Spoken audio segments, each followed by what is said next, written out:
Hello students, welcome to Resans EduTech.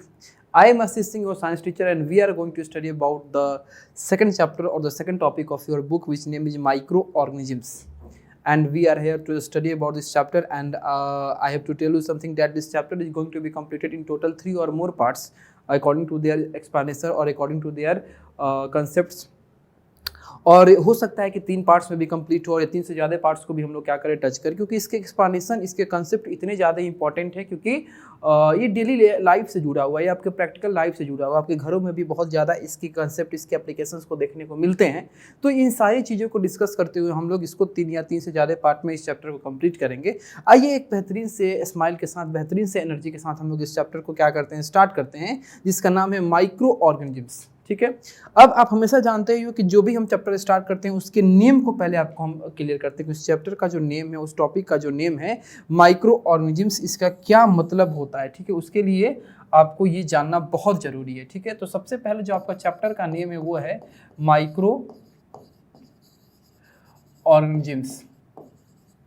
Micro organisms का मतलब होता है कि माइक्रो का मतलब होता है एक्सट्रीमली स्मॉल, बहुत ही ज़्यादा छोटा, एक्सट्रीमली स्मॉल, और ऑर्गेनिजम्स का मतलब होता है कि लिविंग थिंग्स, यानी बहुत ही छोटे छोटे लिविंग थिंग्स को, इतने छोटे कि वो आपको नेक्ड आई से दिखाई भी ना दे सके, उसको देखने के लिए हाई पावर का माइक्रोस्कोप जरूरी है। उस तरह के लिविंग थिंग्स को देखने के लिए हम इसका इस्तेमाल करते हैं, माइक्रोस्कोप का इस्तेमाल करते हैं। तो उस तरह के लिविंग थिंग्स को हम लोग क्या बोलेंगे, माइक्रो ऑर्गेनिजम्स से बोलेंगे। माइक्रो यानी कि बहुत ही छोटा, जिसका साइज हो आपका नैनोमीटर में हो, जिसका साइज जो है वो माइक्रोन में हो। ठीक है, ये सब क्या है आपके, ये सब आपके स्मॉल लेंथ है, स्मॉलर यूनिट है किसके, लेंथ के। ठीक है, तो ऐसे ऑर्गेनिजम्स जिनका साइज जो हो एक्सट्रीमली स्मॉल हो, बहुत ही छोटा, उस तरह के ऑर्गेनिजम्स को देखने के लिए हमको माइक्रोस्कोप की आवश्यकता पड़ती हो, तो उस तरह के ऑर्गेनिजम्स को हम लोग क्या बोलेंगे, माइक्रो ऑर्गेनिजम्स बोलेंगे। ये जो माइक्रो ऑर्गेनिजम्स जो हैं ये हमारे लिए यूजफुल भी होते हैं, ये हमारे लिए हार्मफुल भी होते हैं। इनका कैटेगरी अलग अलग होता है, इनका स्ट्रक्चर अलग अलग होता है, इनके प्रॉपर्टीज अलग अलग होते हैं, इनके सेल का जो आपका नंबर है वो अलग अलग होता है। ठीक है, तो बहुत सारे प्रॉपर्टीज के बेसिस पे ये अलग अलग पाए जाते हैं। तो इसी के बारे में हमको पढ़ना है। ठीक है, इस चैप्टर में। तो आइए पहले समझ लेते हैं कि हम लोग इस चैप्टर में क्या क्या पढ़ेंगे। ठीक है, यानी हमारे चैप्टर का ओवरव्यू क्या रहेगा। तो हमारे चैप्टर का फर्स्ट ओवरव्यू रहेगा कि पहले तो हम लोग माइक्रो ऑर्गेनिजम्स के इंट्रोडक्शन के बारे में जानेंगे। ठीक है, कि माइक्रो ऑर्गेनिजम्स का इंट्रोडक्शन जो है ये क्या है, माइक्रो ऑर्गेनिजम्स हम कहते हैं किसको हैं। ठीक है, और उसके बाद हम जानेंगे कि माइक्रो ऑर्गेनिजम्स के टाइप्स कितने हैं, ये कितने तरह का होता है, माइक्रो ऑर्गेनिजम्स के टाइप्स कितने हैं। ठीक है, उसके बाद हम समझेंगे कि इस माइक्रो ऑर्गेनिजम्स का हार्मफुल जो आपका कैटेगरी है, इस हार्मफुल कैटेगरी में कौन कौन से ऐसे आपके इंसिडेंट हैं जो हमारे चलते हार्मफुल क्राइटेरिया को क्या करते हैं, शो करते हैं। वो कौन कौन सा ऐसा काम है जिसके चलते ये करते हैं तो हमको हार्मफुल क्राइटेरिया को सामना करना पड़ता है। उसके बाद आता है हमको फूड प्रिजर्वेशन, यानी कि ये हार्मफुल माइक्रो ऑर्गेनिजम्स का एक इफेक्ट है जिसको हमको क्या करना है, रोकना है। यानी कुछ ऐसे माइक्रो ऑर्गेनिजम्स जो होते हैं वो हमारे खाने को स्पॉइल कर देते हैं, हमारे खाने को बर्बाद कर देते हैं, हमारे खाने को नष्ट कर देते हैं। तो किस तरीके से हम लोग अपने खाने को बचा सकते हैं, उस माइक्रो ऑर्गेनिजम्स के इफेक्ट से या उस माइक्रो ऑर्गेनिजम्स के एक्शन से कैसे हम लोग बचा सकते हैं, उससे कैसे हम लोग दूर रख सकते हैं, इसमें हम लोग पढ़ेंगे अपने फूड प्रिजर्वेशन में, कैसे हम अपने खाने को क्या कर सकते हैं, सेव कर सकते हैं। उसके बाद हम लोग पढ़ेंगे हार्मफुल माइक्रो ऑर्गेनिजम्स के बाद हम लोग पढ़ेंगे अपने यूजफुल माइक्रो ऑर्गेनिजम्स को, कि हमारे डेली लाइफ में कौन कौन से ऐसे माइक्रो ऑर्गेनिजम्स हैं जो बहुत ज़्यादा हमारे लिए यूजफुल होते हैं, उनसे हमको एडवांटेज होता है, उनका होना हमारे लिए अच्छा होता है। ठीक है, तो इसके बारे में हम लोग जानेंगे। फिर इस आपके एडवांटेज ऑफ माइक्रो ऑर्गेनिजम्स या यूजफुल माइक्रो ऑर्गेनिजम्स का एक प्रैक्टिकल लाइफ में आपको पढ़ना है नाइट्रोजन साइकिल, यानी हमारे एटमोसफियर में जो नाइट्रोजन होता है, ठीक है, इस नाइट्रोजन को हमारे सॉइल में फिक्स कर देना, ये भी आपके कुछ इंपॉर्टेंट माइक्रो ऑर्गेनिजम्स का ही काम होता है। तो उसी के बारे में हम पढ़ेंगे कि कैसे माइक्रो ऑर्गेनिजम्स इस एटमॉस्फेयर के नाइट्रोजन को हमारे सॉइल में क्या करते हैं, फिक्स करते हैं। उस साइकिल को पढ़ेंगे, उस तरीका को पढ़ेंगे, उस आपके प्रोसेस को पढ़ेंगे। ठीक है, तो ये आपका कुछ इंपॉर्टेंट ओवरव्यूज था जो ये बता रहा है कि हम आने वाले पार्ट्स में या इस पार्ट में या इस इंटायर चैप्टर में हम लोग क्या क्या पढ़ने जा रहे हैं। ठीक है, तो चलिए स्टार्ट करते हैं अपने फर्स्ट टॉपिक में, जो कि आपका है माइक्रो ऑर्गेनिजम्स। माइक्रो ऑर्गेनिजम्स यानी कि ये पूरा जो हमारा दुनिया है, ये जो हमारी वर्ल्ड है, इस वर्ल्ड में लिविंग थिंग्स का कितने टाइप पाए जाते हैं ये आप बता नहीं सकते हो। इतनी ज़्यादा अलग अलग तरह के लिविंग थिंग्स है, कोई छोटे कोई बड़े, कोई मोटे, कोई अलग तरह के दिखने वाले, कोई अलग तरह के कैरेक्टरिस्टिक्स को रखने वाले, कोई अलग तरह के प्रॉपर्टी को रखने वाले। यानी कि अगर वेरिएशंस का देखा जाए तो कोई लिमिट ही नहीं है कि इस वर्ल्ड में कितने तरह के लिविंग थिंग्स पाए जाते हैं। और खास करके अगर हम एनिमल किंगडम में देखें तो बहुत ही ज़्यादा आपका क्राइटेरिया है, एक्वेटिक के चलते, एरियल में, आपका लैंड एनिमल्स में, इन सब में इतना ज़्यादा आपका वेरिएशन हो गया है लिविंग थिंग्स का कि उसको याद कर पाना मुश्किल है। तो यही आपको बताया गया है कि हमारे वर्ल्ड में बहुत ही ज़्यादा लिविंग थिंग्स के क्या पाए जाते हैं, टाइप पाए जाते हैं। अब उसी आपके लिविंग थिंग्स के टाइप में से एक ऐसा भी हमारा लिविंग थिंग्स का टाइप होता है जो एक्सट्रीमली स्मॉल होता है, इतना छोटा होता है कि वो हमको नेकेड आई से दिख भी नहीं पाता है, बिल्कुल हमको नेकेड आई से नहीं दिख पाता है। ठीक है, इतने छोटे छोटे थिंग्स को देखने के लिए हम लोग किसका इस्तेमाल करते हैं, माइक्रोस्कोप का इस्तेमाल करते हैं और इलेक्ट्रॉन माइक्रोस्कोप का इस्तेमाल करते हैं। तो ऐसी छोटी लिविंग थिंग्स, इस तरह के एक्सट्रीमली स्मॉल ऑर्गेनिजम्स जिनको हम अपने नंगे आंखों से ना देख पाएं, उनको देखने के लिए हमको माइक्रोस्कोप का इस्तेमाल करना पड़े, इलेक्ट्रॉन माइक्रोस्कोप का इस्तेमाल करना पड़े।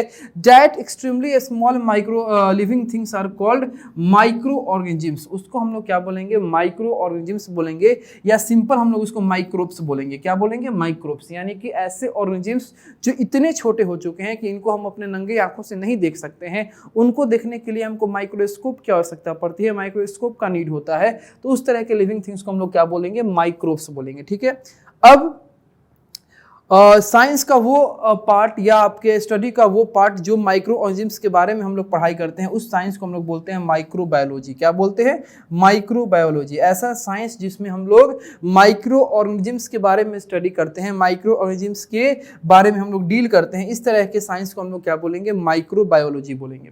अब जैसे कि आपको बताए हैं, पहले ही ओवरव्यू में ही बता दिए थे कि हमारे आसपास, हमारे इन्वायरमेंट में जितने भी माइक्रो ऑर्गेनिजम्स पाए जाते हैं वो सारे ना टोटल यूजफुल होते हैं और ना सारे हार्मफुल होते हैं। यानी कुछ हार्मफुल होते हैं और कुछ यूजफुल होते हैं। तो हार्मफुल में बहुत सारे ऐसे माइक्रो ऑर्गेनिजम्स होते हैं जिनके चलते हमको तरह तरह का बीमारी होता है, तरह तरह का डिजीज होता है। तो ऐसे माइक्रो ऑर्गेनिजम्स जो हमारे बॉडी के अंदर डिजीज को कॉज करते हैं, उस तरह के माइक्रो ऑर्गेनिजम्स को हम लोग पैथोजेंस बोलते हैं। क्या बोलते हैं, pathogens. Pathogens are disease causing micro organisms. ऐसे माइक्रो ऑर्गेनिजम्स जिसके चलते हमको बीमारी हो, डिजीज हो, उस तरह के माइक्रो ऑर्गेनिजम्स को हम लोग क्या बोलेंगे, पैथोजेंस। अभी तक कोई नहीं भूला है। अभी 1.5-2 साल पहले, 3 साल पहले कोरोना वायरस इतना ज़्यादा तबाही हमारी दुनिया में मचा के गया है। तो कोरोना वायरस, तो वायरस क्या है, ये माइक्रो ऑर्गेनिजम्स का ही टाइप है। और कोरोना वायरस क्या होगा, पैथोजेन होगा। क्यों, क्योंकि उसके चलते बीमारी क्या होती है, फैल रही है, उसके चलते आपका बीमारी फैल रहा है। तो ये जो वायरस है, यानी कि ये जो माइक्रो ऑर्गेनिजम्स है जिसके चलते बीमारी हो रही है, उस वायरस को या उस माइक्रो ऑर्गेनिजम्स को हम लोग क्या बोलेंगे, पैथोजेंस बोलेंगे। ठीक है, चलिए अब हम लोग स्टार्ट करते हैं अपने माइक्रो ऑर्गेनिजम्स के टाइप्स को, कि हमारे माइक्रो ऑर्गेनिजम्स हमारे इन्वायरमेंट में कितने तरह के पाए जाते हैं। तो सबसे पहला है बैक्टीरिया। सबसे पहला क्या होता है, बैक्टीरिया। बैक्टीरिया भी आपका माइक्रो ऑर्गेनिजम्स ही होता है। फंगी भी माइक्रो ऑर्गेनिजम्स होता है, एल्गी भी माइक्रो ऑर्गेनिजम्स होता है, प्रोटोजोआ भी माइक्रो ऑर्गेनिजम्स होता है, और वायरस भी माइक्रो ऑर्गेनिजम्स होते हैं। तो सर, जब सारे के सारे माइक्रो ऑर्गेनिजम्स ही होते हैं तो सबको अलग अलग टाइप में बांटने की जरूरत क्या थी। तो सबको अलग अलग टाइप में बांटने की जरूरत ये है कि ये सब अपने किसी ना किसी खास प्रॉपर्टी के बेसिस पे एक दूसरे से क्या करते हैं, डिफर करते हैं, एक दूसरे से ये अंतर होते हैं एक दूसरे में। ठीक है, कुछ ना कुछ ऐसा प्रॉपर्टी है जो एक में है तो दूसरे में नहीं है, दूसरे में है तो तीसरे में नहीं है। इस तरीके से कोई ना कोई प्रॉपर्टी के बेसिस पे ये सारे एक दूसरे से क्या होते हैं, डिफरेंट होते हैं। और आपके प्राइमरली ये होते क्या है, माइक्रो ऑर्गेनिजम्स ही होते हैं। ठीक है, तो वन बाय वन हम लोग इस क्या करेंगे, इस पांचों टाइप्स को, इस पांचों पार्ट्स ऑफ माइक्रो ऑर्गेनिजम्स को क्या करेंगे, पढ़ाई करेंगे। ठीक है, तो सबसे पहले हम लोग स्टार्ट करते हैं बैक्टीरिया के बारे में। यानी सबसे पहला हमारा माइक्रो ऑर्गेनिजम्स होगा कौन सा, बैक्टीरिया। बैक्टीरिया जो कि आपका एक प्लूरल फॉर्म है। इसका जो सिंगुलर होता है वो होता है बैक्टीरियम। बैक्टीरिया का सिंगुलर क्या होता है, बैक्टीरियम।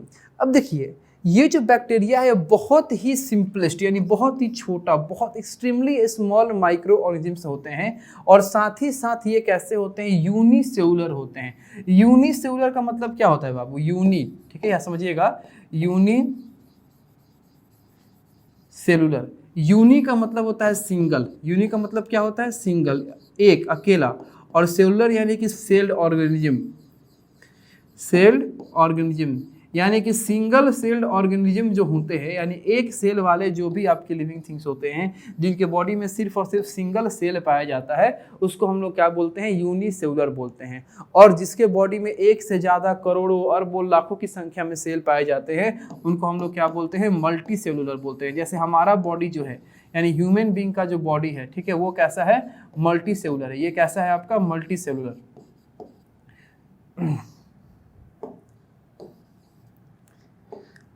हम लोग जो हैं ह्यूमन बीइंग का जो बॉडी है वो कैसा है, मल्टी सेलुलर है। अब और आपका यूनिसेलुलर में क्या एग्जांपल आ जाएगा, तो अभी जो हम लोग पढ़ाई कर रहे हैं, वही आपका यूनिसेलुलर। जैसे मान लीजिए बैक्टीरिया, तो बैक्टीरिया जो होते हैं वो यूनिसेलुलर होते हैं। एमीबा, खैर एमीबा बैक्टीरिया में नहीं आता है, वो प्रोटोजोआ में आता है, लेकिन आपको हम एग्जाम्पल बता रहे हैं। एमीबा भी होता है, वो भी सिंगल सेल्ड होता है, यूनिसेलुलर होता है, ठीक है। तो ये सब क्या होते हैं, यूनिसेलुलर होते हैं। इनके बॉडी में जो भी न्यूट्रिशन होता है, जो भी आपके प्रोसेस होते हैं, वो सब एक ही सेल के द्वारा परफॉर्म किए जाते हैं, उसी सेल के द्वारा कंट्रोल किए जाते हैं, जितने भी इनके बॉडी के अंदर प्रोसेस होते हैं। अब देखिए बैक्टीरिया में सबसे खास बात यह है, अभी आपको बताएं कि जितने भी पांचों तरीके के होंगे आपके माइक्रो ऑर्गेनिज्म्स, सब में कुछ ना कुछ डिफरेंस होगा और सब में कुछ ना कुछ स्पेशलिटी होगा, सब में कुछ ना कुछ स्पेशल बातें होंगी, कुछ स्पेशल कैरेक्टरिस्टिक्स होगा, कुछ स्पेशल प्रॉपर्टीज होगा। तो बैक्टीरिया में आपके स्पेशल कैरेक्टरिस्टिक्स ये है, स्पेशल प्रॉपर्टीज ये है कि बैक्टीरिया जो है वो डिफरेंट शेप में पाए जाते हैं। बैक्टीरिया डिफरेंट शेप में पाया जाता है। जैसे बैक्टीरिया रॉड शेप में पाया जाता है, बैक्टीरिया आपके स्फेरिकल शेप में पाए जाते हैं, बैक्टीरिया स्पाइरल शेप में पाए जाते हैं, और बैक्टीरिया कॉमा शेप में भी पाए जाते हैं। अब देखिए, जो बैक्टीरिया रॉड शेप में पाए जाते हैं उनको हम लोग बेसिलस के नाम से जानते हैं। जो स्फेरिकल शेप में पाए जाते हैं उनको हम लोग कॉक्सी या कॉक्सस के नाम से जानते हैं। स्पाइरल शेप में पाए जाने वाले को स्प्रिलियम के नाम से जानते हैं, और कॉमा शेप के पाए जाने वाले को हम लोग विब्रियो के नाम से जानते हैं, ठीक है। थोड़ा सा आगे इनके पिक्चर को भी आपको हम दिखा सकते हैं कि ये कैसे दिखते हैं। देखिए, जो भी आपका बैक्टीरिया का शेप होता है और उस शेप के अकॉर्डिंग उस बैक्टीरिया को हम लोग क्या कहते हैं। सबसे पहला आपका स्फेरिकल शेप, तो स्फेरिकल शेप वाले को अभी हमने पढ़ा था पीछे वाले स्लाइड में। ये स्फेरिकल शेप वाले बैक्टीरिया को हम लोग कॉक्सी के नाम से जानते हैं, ठीक है। और रॉड शेप वाले बैक्टीरिया को हम लोग बैसिली यानी कि बैसिलस के नाम से जानते हैं। स्पाइरल शेप वाले बैक्टीरिया को हम लोग स्प्रिलियम के नाम से जानते हैं, ठीक है। तो ये जो चैप्टर है, इसमें एक टीचर की एक्सप्लेनेशन को समझने के साथ साथ आपको रटना भी होगा, आपको याद भी करना होगा कि कैसे ये सब आपके नेम आपको याद रखते हैं। जैसे मान लीजिए हम आपको बता दिए कि बाबू रॉड शेप्ड को हम लोग क्या कहते हैं, बेसिलस कहते हैं, तो इससे ज़्यादा हम इसके बारे में क्या बताएंगे। इसको अगर अपना बनाना है तो इसको आपको याद करना पड़ेगा। कुछ ऐसा आपका साइंस में टर्म्स होते हैं जो याद करने वाले होते हैं। तो रॉड शेप्ड वाले को क्या कहेंगे, बेसिलस कहेंगे। स्फेरिकल शेप वाले को कॉक्सस या कॉक्सी कहेंगे। स्पाइरल शेप वाले को स्प्रिलियम कहेंगे, और कॉमा शेप वाले को हम लोग विब्रियो कहेंगे। ये आपका स्पेशलिटी है किसका, बैक्टीरिया का, कि बैक्टीरिया के पास कुछ स्पेशल स्ट्रक्चर होते हैं। बैक्टीरिया के पास आपकी क्या होते हैं, डिफरेंट शेप होते हैं। ऐसी बात नहीं है कि ये आपका इरेगुलर का होता है, ये इरेगुलर शेप का नहीं होता है, ये शेप में होते हैं लेकिन डिफरेंट शेप में होते हैं।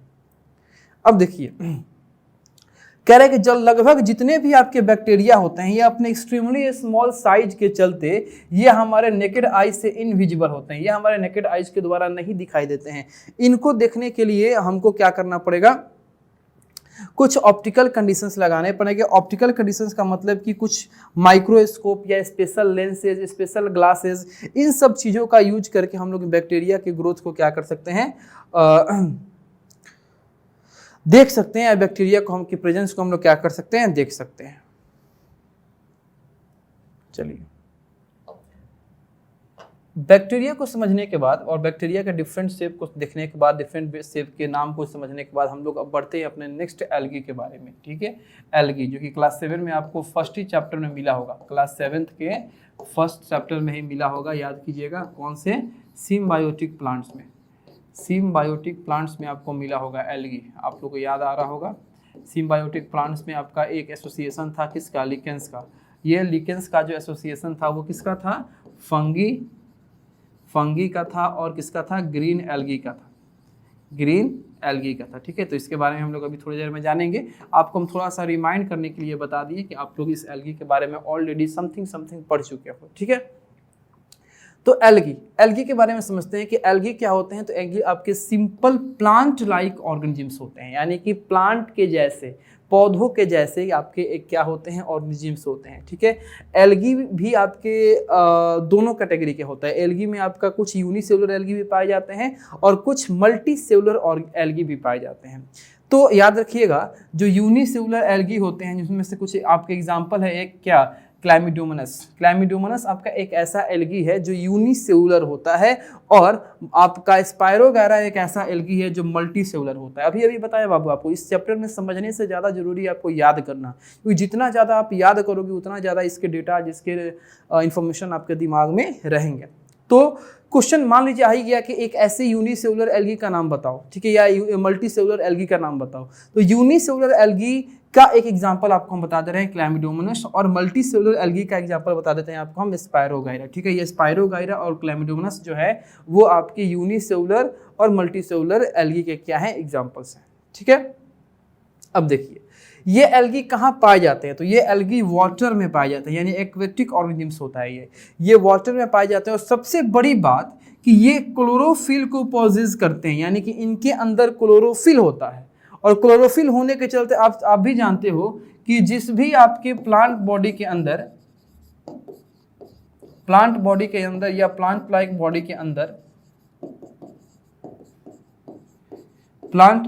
के अंदर क्या पाया जाएगा, अगर क्लोरोफिल पाया जाएगा, क्या पाया जाएगा, क्लोरोफिल अगर पाया जाएगा तो उससे आपका क्या होगा, फोटोसिंथेसिस का प्रोसेस होगा, फोटोसिंथेसिस का प्रोसेस होगा। और फोटोसिंथेसिस का जो प्रोसेस होगा इसका मतलब कि वो अपना फूड जो है वो खुद प्रिपेयर कर सकते हैं, अपना वो फूड जो है वो प्रिपेयर कर सकते हैं। तो जो एल्गी होता है वो अपना फूड जो है वो खुद क्या करता है, प्रिपेयर करता है।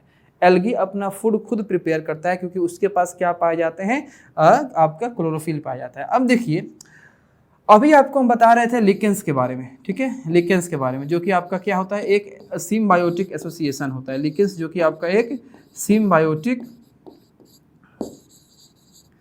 एसोसिएशन होता है। अब ये लिकेंस जो होता है बेसिकली दो अलग अलग माइक्रो ऑर्गेनिजम्स का क्या होता है, एसोसिएशन होता है। ये हो गया पहला एल्गी का और दूसरा हो गया फंगी का। अब ये एल्गी जो होते हैं अपने ग्रीन कलर के चलते ये क्या करते हैं, फूड को प्रिपेयर कर सकते हैं, ये फूड को प्रिपेयर कर सकते हैं। और ये जो फंगी है इनके पास फूड नहीं होता है, इनके पास क्या होता है, इनके पास वाटर होता है, इनके पास शेल्टर होता है और इनके पास मिनरल्स होते हैं। अब देखिए, तो ये एल्गी जो है इस फंगी को क्या देगा, फूड देगा। एल्गी जो है ये फंगी को क्या देगा, फूड देगा, और फंगी वापस इसको क्या देगा, वाटर देगा और शेल्टर देगा और मिनरल्स देगा। तो इस तरीके से ये लोग अपने न्यूट्रिशन को क्या करते हैं, कंप्लीट करते हैं। जो भी इनको रिक्वायरमेंट है वो एक दूसरे से एक्सचेंज करके ये लोग क्या करते हैं, कंप्लीट करते हैं। तो इस तरह के एसोसिएशन को हम लोग क्या कहते हैं, लिकेंस कहते हैं। तो ये आपका खैर प्रीवियस क्लास का चीज़ था, लेकिन आपको हम इसलिए बताया ताकि आपको एल्गी के बारे में और अच्छे से जानकारी मिल जाए कि एल्गी का जो अंदर क्लोरोफिल होते हैं वही एक स्पेशल प्रॉपर्टी इसके अंदर होता है, जिसके चलते हमारे लिकेंस का एसोसिएशन क्या होता है, फॉर्म होता है, ठीक है।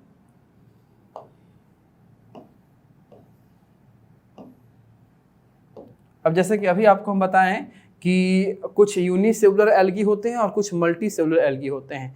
जो यूनिसेलुलर एल्गी होता है उसका नाम है, उसमें से एग्जांपल है क्लैमिडोमोनास, और जो मल्टी सेलुलर होता है वो आपका होता है स्पायरोगायरा। अब देखिए आपका यहाँ पे क्लैमिडोमोनास का क्या दिया है, एक पिक्चर दिया है, आप पिक्चर देख सकते हो। इसकी जो आपके पार्ट्स है इसको आपको नहीं भी याद रख पाते तो कोई दिक्कत नहीं है, ये आपके आगे के क्लासेस में पढ़ना है, लेकिन इसके पिक्चर को, इसके स्ट्रक्चर को आपको याद रखना पड़ेगा कि ऐसा हमको क्लैमिडोमोनास दिखता है और ऐसा स्पायरोगायरा दिखता है, ठीक है। अब क्लैमिडोमोनास की कुछ आपके पार्ट्स हैं, flagellum, vacuole, mitochondria, Golgi apparatus, chloroplast, cytoplasm, ठीक है, पेरिनोइड, न्यूक्लियस, स्टार्च ग्रेन और स्टिग्मा, ठीक है। तो ये सब चीज़ अभी आपको नहीं समझ में आएगा जब तक हम लोग सेल के अंदर के कंपोनेंट यानी कि साइटोप्लाज्म के अंदर के कंपोनेंट, सेल ऑर्गेनेल्स यानी कि माइटोकॉन्ड्रिया, गोल्गी एपैरेटस, क्लोरोप्लास्ट, ठीक है, या वैक्यूल, इस सब के बारे में आगे अपने सेल चैप्टर में नहीं पढ़ेंगे तब तक ये आपको समझ में नहीं आएगा। तो बस आप ये ध्यान रखो कि ये जो हमारा क्लैमिडोमोनास का स्ट्रक्चर है और ये जो है ये स्पायरोगायरा का स्ट्रक्चर है। क्लैमिडोमोनास जो कि आपका एक यूनिसेलुलर एल्गी होता है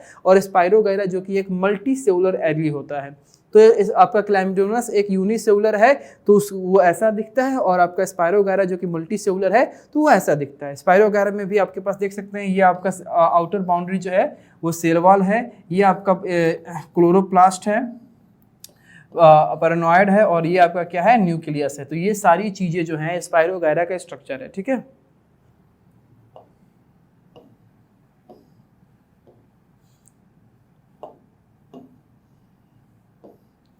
चलो बाबू, तो अभी हम लोग अपने थोड़ा सा एक रिव्यू ले लें कि हम लोग किसके बारे में जाने। सबसे पहले माइक्रो ऑर्गेनिजम्स के बारे में जान लिए। माइक्रो ऑर्गेनिजम्स के बारे में जानने के बाद हमने इसके टाइप्स के बारे में जाना है। इसके टाइप्स के बारे में, टाइप्स में हम लोग क्या क्या जाने, हम लोग 3 जान चुके हैं। पहला हम लोग टाइप्स में क्या क्या जाने हैं, बैक्टीरिया। पहला हम लोग क्या जाने हैं, बैक्टीरिया। और दूसरा हम लोग जाने हैं, अभी आप देख सकते हैं,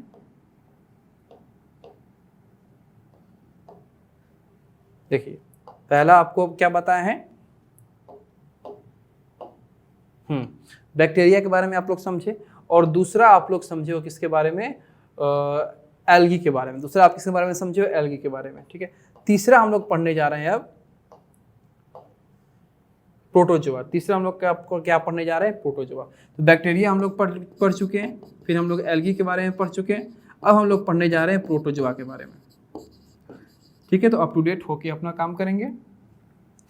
तो ये प्रोटोजोआ, जिसका सिंगुलर आपका प्रोटोजोअन होता है, तो ये प्रोटोजोआ हमारे माइक्रो ऑर्गेनिजम्स के टाइप्स के तीसरा टाइप्स है। ठीक है, प्रोटोजोआ के बारे में बताएं तो प्रोटोजोआ भी आपका एक यूनिसेलुलर माइक्रो ऑर्गेनिजम्स ही होते हैं। ठीक है, जो अपना फूड खुद प्रिपेयर नहीं कर सकते हैं, और ये बहुत बड़ा डिफरेंस होता है प्रोटोजोआ में और हमारे एल्गी में।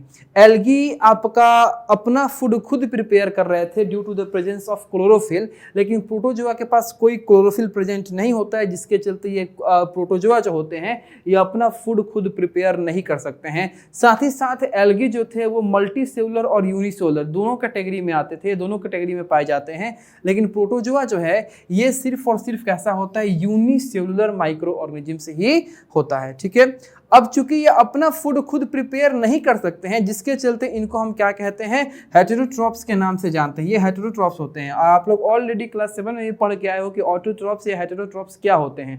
हेटेरोट्रॉप्स वैसे ऑर्गेनिजम्स होते हैं जो अपना खुद फूड प्रिपेयर नहीं कर सकते हैं और अपने फूड के लिए दूसरे के ऊपर डायरेक्टली या इनडायरेक्टली क्या होते हैं, डिपेंड होते हैं।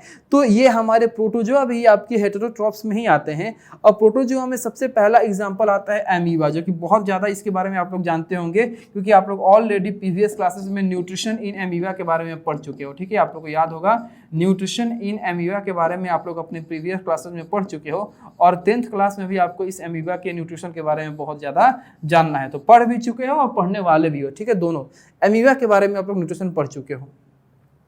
अब एमीबा के बाद आता है पैरामीशियन। एमीबा के बाद क्या आता है, पैरामीशियन। पैरामीशियन भी प्रोटोजोआ कैटेगरी का ही होता है। प्लाज्मोडियम भी आपका प्रोटोजोआ कैटेगरी का ही होता है। और ट्राइपेनोसोमा जो भी होता है ये भी आपका प्रोटोजोआ कैटेगरी का ही होता है। थोड़ा सा आपको हम बता दें कि अगर जो आपके एमीबा के अंदर आप न्यूट्रिशन करते हो, तो वैसे तो न्यूट्रिशन में बहुत सारे आपके स्टेप्स होते हैं, लेकिन एमीबा न्यूट्रिशन का जो पहला स्टेप्स है इंजेशन। ये जो इंजेशन का जो काम है एमीबा के अंदर, ये इसके स्यूडोपोडिया के द्वारा होता है। इसके स्यूडोपोडिया के द्वारा बहुत ज़्यादा हेल्प मिलता है किसके लिए, हमारे न्यूट्रिशन को कंप्लीट करने के लिए। और न्यूट्रिशन में भी कौन से स्टेप को, तो पहला यानी कि इंजेशन को और दूसरा यानी कि इजेशन को। पहला इंजेशन और दूसरा इजेशन। इंजेशन और इजेशन के प्रोसेस को कंप्लीट करने के लिए ये स्यूडोपोडिया जो है ये बहुत ज़्यादा अपने रोल को क्या करता है, प्ले करता है। ठीक है, तो स्यूडोपोडिया के बाद हम लोग बात करेंगे अब किसके, पैरामीशियम के बारे में। तो पैरामीशियम में भी एक स्पेशल स्ट्रक्चर होता है जिसको हम लोग बोलते हैं सीलिया। तो ये सीलिया जो है ये भी आपका एक ऐसा इसके बॉडी का पार्ट होता है, इसके बॉडी का एक ऐसा स्ट्रक्चर होता है जो किसमें मदद करता है, ये भी आपके न्यूट्रिशन के इंजेशन प्रोसेस में क्या करता है, मदद करता है। ठीक है, फिर अगर अपने कंटेंट में रहते हैं तो एमीबा, पैरामीशियम, प्लाज्मोडियम और ट्राइपेनोसोमा ये जो भी हैं ये आपके प्रोटोजोआ कैटेगरी में आते हैं, प्रोटोजोआ के फैमिली में आते हैं। ठीक है, तो प्रोटोजोआ में स्पेशल चीज आपने क्या समझा जिसको आपको याद रखना होता है कि प्रोटोजोआ यूनिसेलुलर होते हैं, प्रोटोजोआ हेटेरोट्रॉप्स होते हैं, यानी कि प्रोटोजोआ अपना फूड खुद प्रिपेयर नहीं कर सकते हैं, और प्रोटोजोआ के ये कुछ क्या हैं, एग्जांपल्स हैं। ठीक है, चलिए अब देखिए आपको हम प्रोटोजोआ के कुछ टाइप्स यानी कुछ एग्जांपल्स के बारे में बता रहे हैं। अब प्रोटोजोआ के टोटल आपके अभी तो अब हम लोग एमीबा के बारे में समझे, पैरामीशियम के बारे में, प्लाज्मोडियम के बारे में, लेकिन अब उसके स्ट्रक्चर को थोड़ा सा और क्रिस्टल तरीके से और थोड़ा डिटेल में और थोड़ा आपके जूम फॉर्म में हम लोग देखेंगे और उसके पार्ट्स को, उसके कंपोनेंट्स को समझने का प्रयास करेंगे। तो सबसे पहला हमारा प्रोटोजोआ है एमीबा। अब आप इस एमीबा को देख लो, देखने में समझ में आ रहा है कि इसके पास कोई रेगुलर शेप नहीं होता है। ये क्या होता है? इर्रेगुलर शेप का होता है। ये इर्रेगुलर शेप का होता है। कौन? एमीबा। ठीक है। और ये प्लाज्मोडियम कुछ इस प्रकार से दिखता है। ये प्लाज्मोडियम का क्या है? शेप है। अब देखिए ये जो एमीबा है, इस एमीबा के बाउंड्री पे देखिए ये आपके कुछ फिंगर लाइक स्ट्रक्चर निकले हुए हैं। तो ये जो फिंगर लाइक स्ट्रक्चर, इसी को हम लोग बोलते हैं क्या? स्यूडोपोडिया। यही क्या है? स्यूडोपोडिया है। ठीक है। अब यही आपके इंजेक्शन और इजेक्शन दोनों में बहुत ज्यादा हेल्प करता है। ठीक है। ये आपका हो गया वैक्यूल, ये आपका हो गया वैक्यूल। ये रहा सबसे इंपॉर्टेंट चीज, न्यूक्लियस। और ये न्यूक्लियस हो गया, इसके अंदर आपका देख रहे हो ये न्यूक्लियोस है, जो कि आपका न्यूक्लियस के अंदर होता है। ये सेल मेम्ब्रेन, ये क्या आपका? Cell membrane. ये आपके दोनों मिलके यानी एक्टोप्लाज्म और इंडोप्लाज्म दोनों मिलके यानी कि ये आपका जो जेली लाइक सब्सटेंस है, इस जेली लाइक सब्सटेंस को हम लोग क्या बोलेंगे? साइटोप्लाज्म बोलेंगे। ठीक है। तो ये कुछ आपका बॉडी है किसका? प्रोटोजोआ के फर्स्ट एग्जाम्पल यानी एमीबा का। और ये आपका बॉडी है यानी कि ये प्रोटोजोआ के सेकंड एग्जाम्पल यानी पैरामीशियम का बॉडी है। और अभी आपको बताया था कि पैरामीशियम के पास एक स्पेशल स्ट्रक्चर होता है, एक हेयर लाइक स्ट्रक्चर होता है, जिसके हेल्प से वो अपने फूड को इंगल्फ करता है या अपने फूड को इनटेक करता है, इंजेक्शन का प्रोसेस करता है। तो ये रहा, ध्यान दीजिए, ये रहा सिलिया, यानी कि ये जो आपका हेयर लाइक स्ट्रक्चर है जो इस पैरामीशियम के बॉडी के बाहर निकला हुआ है, ये हेयर लाइक स्ट्रक्चर ही फूड को पकड़ के इसके बॉडी के अंदर डालने में या बॉडी के अंदर इंगल्फ करने में क्या करता है? हेल्प करता है। तो ये रहा आपका पैरामीशियम का आउटर स्ट्रक्चर जो कि है आपका सिलिया। ठीक है। चलिए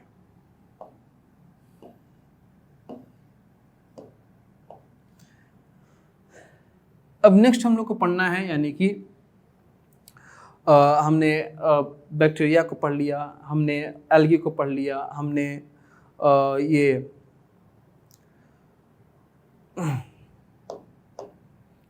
प्रोटोजोआ को पढ़ लिया, फिर हम लोग ने अब पढ़ने जा रहे हैं हम लोग फंगी को। ठीक है। और फंगी के बाद हम लोग का जो पांचवा है उसको हम लोग पढ़ेंगे। ठीक है। तो ये रहा आपका फंगी, यानी कि हमारे माइक्रो ऑर्गेनिजम्स के पहला, दूसरा, तीसरा यानी कि चौथा टाइप। बहुत इंपॉर्टेंट है, इसका प्रैक्टिकल लाइफ से बहुत ज़्यादा लगाव है। ये अक्सर आप लोग इसको ब्रेड पे, रोटी पे, ये सब चीज़ पे आप लोग देख सकते हैं। ठीक है। देखे भी होंगे कहीं ना कहीं। तो इसीलिए बोले थे आपको फर्स्ट सेशन में ही आपको बोले थे कि ये जो चैप्टर है, ये जो हमारा माइक्रो ऑर्गेनिजम्स चैप्टर, ये बहुत ज़्यादा हमारे प्रैक्टिकल लाइफ से जुड़ा हुआ है, हमारे किचन से जुड़ा हुआ है, हमारे घरों से जुड़ा हुआ है। ठीक है। तो फंगी आपके ऐसे प्लांट लाइक ऑर्गेनिजम्स होते हैं जो आपके ज़्यादातर सेप्रोफाइट्स कैटेगरी के होते हैं और कुछ कुछ पैरासाइट्स कैटेगरी के होते हैं। ज़्यादातर किस कैटेगरी के होते हैं? सेप्रोफाइट्स कैटेगरी के होते हैं और कुछ क्या होते हैं? पैरासाइट कैटेगरी के होते हैं। फंगी भी आपके फंगी भी एल्गी के जैसा ही यूनिसेलुलर और मल्टीसेलुलर दोनों कैटेगरी में पाए जाते हैं। ये फंगी भी यूनिसेलुलर और मल्टीसेलुलर दोनों कैटेगरी में पाए जाते हैं। ठीक है। तो ये फंगी जो हैं, ये आपके कुछ सेप्रोफाइट्स होते हैं और कुछ पैरासाइट्स होते हैं। तो ये जो वर्ड है आपके पास सेप्रोफाइट्स और पैरासाइट्स, आप लोग ऑलरेडी पढ़ चुके हो। ठीक है। सेप्रोफाइट्स और दूसरा है पैरासाइट्स। तो आप लोग सेप्रोफाइट्स के बारे में जानते ही होंगे कि ऐसे आपके लिविंग ऑर्गेनिजम्स जो कहाँ फीड करते हैं, ये कहाँ फीड करते हैं? ये फीड करते हैं on dead and decaying matter. ये डेड एंड डिकेइंग मैटर के ऊपर क्या करते हैं? फीड करते हैं। और पैरासाइट जो होते हैं ये ग्रीन प्लांट्स के ऊपर क्या करते हैं? कैप्चर करते हैं। ग्रीन प्लांट्स को अपने कुछ स्पेशल स्ट्रक्चर के द्वारा क्या करते हैं? कैप्चर करते हैं। तो ये आपके सेप्रोफाइट्स जो आपके dead and decaying organic matter के ऊपर या डेड एंड डिकेइंग मैटर के ऊपर अपने आप को फीड करके, अपने आप को ग्रो करके और वहां से फूड को क्या करते हैं? इनटेक करते हैं। और पैरासाइट्स जो ग्रीन प्लांट्स के ऊपर अपने कुछ स्पेशल स्ट्रक्चर के द्वारा उसको रैप कर लेते हैं और उस पर कैप्चर कर लेते हैं और फिर उसके बनाए गए फूड को अपना बनाते हैं और उसके बनाए गए फूड को वो लोग इनटेक करते हैं और उसके ग्रोथ को, यानी कि जिस प्लांट के ऊपर ये रैप हुए हैं, जिस प्लांट के ऊपर ये कैप्चर हुए हैं, उस प्लांट की ग्रोथ को ये क्या करते हैं? रोक देते हैं। उस प्लांट की ग्रोथ को ये क्या करते हैं? स्लो कर देते हैं।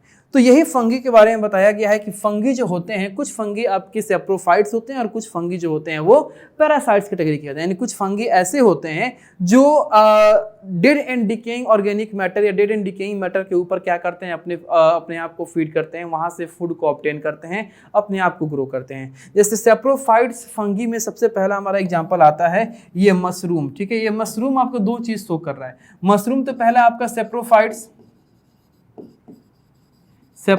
फंगी है। मशरूम कैसा है? सेप्रोफाइट्स फंगी है। और दूसरा मशरूम आपका क्या होता है? मल्टी सेलुलर फंगी होता है। मल्टी सेलुलर फंगी होता है। मशरूम कैसा होता है? मल्टी सेलुलर फंगी होता है। तो यहाँ पे मशरूम आपका सेप्रोफाइट्स फंगी का भी एग्जांपल है। और चूंकि जैसा कि हम बताया कि फंगी आपके यूनिसेलुलर और मल्टी सेलुलर दोनों होते हैं, तो ये मशरूम जो है आपका मल्टी सेलुलर फंगी का भी एग्जांपल है। तो अभी आपने यहाँ समझा कि हमारे जो माइक्रो ऑर्गेनिजम्स